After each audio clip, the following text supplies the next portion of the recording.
the CIA OGA and its creation in 2002, and JSOC are utilized to perform crash retrievals and so forth. Yeah. There's a JSOC continues to come up.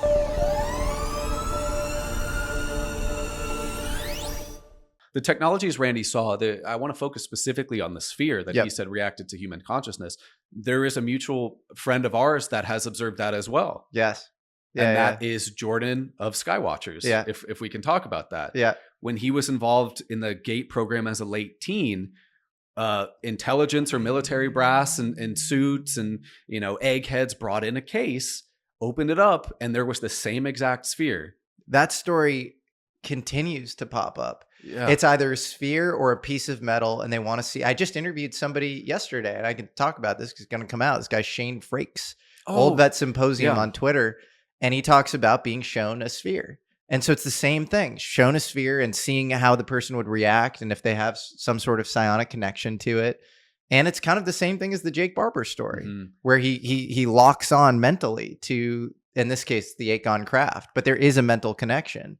And so that is, and then there's SAIC, I believe, is on record studying quote unquote psychotronic technology. Yeah, there's like a long history. They coined their own terms for like telekinesis and psychokinesis when they kind of bought up the research from SRI. So SAIC took it and ran with it. And they were operating Stargate, the psychic spy program, in Palo Alto, like at the end of its existence. So yeah, there's a lot of history there that just corroborates, where if you don't know the history, you're going to hear this Green Beret saying, I saw a sphere levitating in front of a podium and I mentally locked onto it. And you're going to be like, that's fucking crazy. Yeah. But you need to update your priors and like actually dive deep into the history of this stuff, which, I mean, you're like the tip of the spear on, but I often feel like I'm out on an island where you have very few people to talk to who who don't realize that this stuff actually isn't crazy. If you're engaging in solid Bayesian reasoning, maybe you have to think probabilistically, and it's not, 100%, this is definitely real or whatever, but like your base case is that it actually is real because there's a lot of evidence around it. Yeah. And like the other testimonies we mentioned too are incredibly interesting. The story with Jordan, he and I spoke about that long before any research with Randy was ever made public. So initially when I made contact with Randy, I went around kind of looking for any other story that may involve some sort of sphere, some sort of basketball sized metal, that might interact with people. And this also like almost harkens back even to how we opened up with the story of Jonathan Weygandt when he got in close proximity to the crash craft he saw, whether it was the beams or the craft itself. He felt an overwhelming sense of calmness and communication in his head.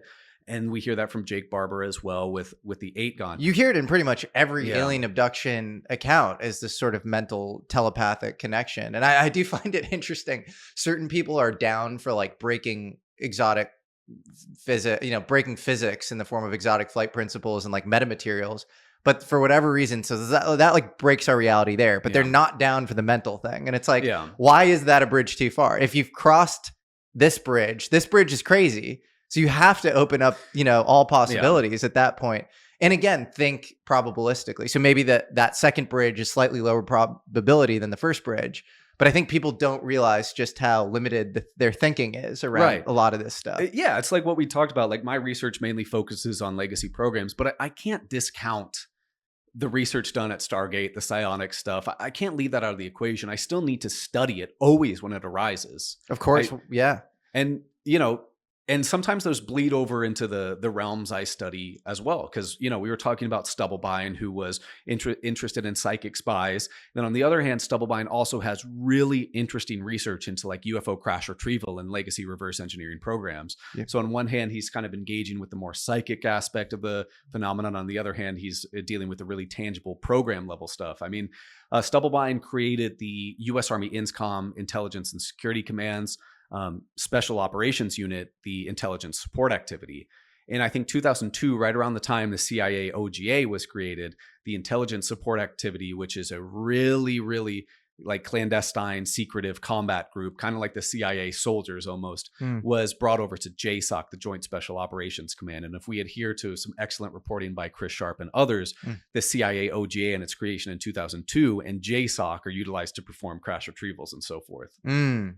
Yeah. There's a JSOC continues to come up, as like they sort of go in, you know, and what's the connection between Delta Force and JSOC? Is there Delta Force is a unit in JSOC. I think it's the 24th STS out of the Air Force, SEAL Team 6 out of the Navy, Delta out of Army, and ISA out of Army as well. There might be another unit or two. I don't want to butcher that, but those are some of the primary units. And my buddy Matt Pines made the connection that Lou Elizondo is actually part of this group called Gray Fox. Yeah. Which is, you know, deep military intelligence, but specifically it's like going into extremely sensitive sites, you know, for JSOC. Yeah.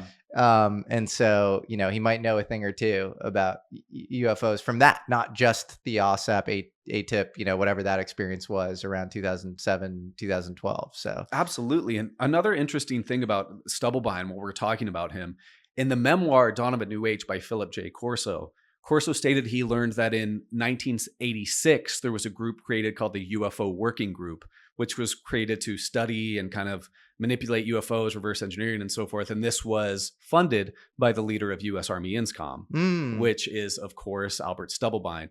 And to top things off, to make it even more interesting, so that's 1986. In 1984, Stubblebine left the U.S. Army. He then went on to serve as like a chairman or a board member of BDM, which was a defense contractor bought up by TRW. Which was then bought up by Northrop Grumman. But in 1985, Albert Stubblebine and BDM at their corporate headquarters in McLean, Virginia, created what they called the Advanced Theoretical Working Group. Yes, which was a large which was a large event classified with DOE controls to study UFO reverse engineering and crash retrieval. And we have the famous notes by Oak Shannon, which resulted from that. Okie Shannon, who was a Los Alamos project manager, very high up. You had, I believe, like Ferris Williams, Kenneth Shoulders, John B. Alexander, Alexander, Hal Puthoff, guys like that. Was Eric Davis part of this, or I don't know, but I wouldn't be surprised. He's always popping up in the same circle. Well, it's clearly this sort of working group to figure out like the physics around UFOs, and I think, according to Okie Shannon, there were some even spookier people who would never speak, and they just sit in the room and they'd sort of gather intelligence on this stuff.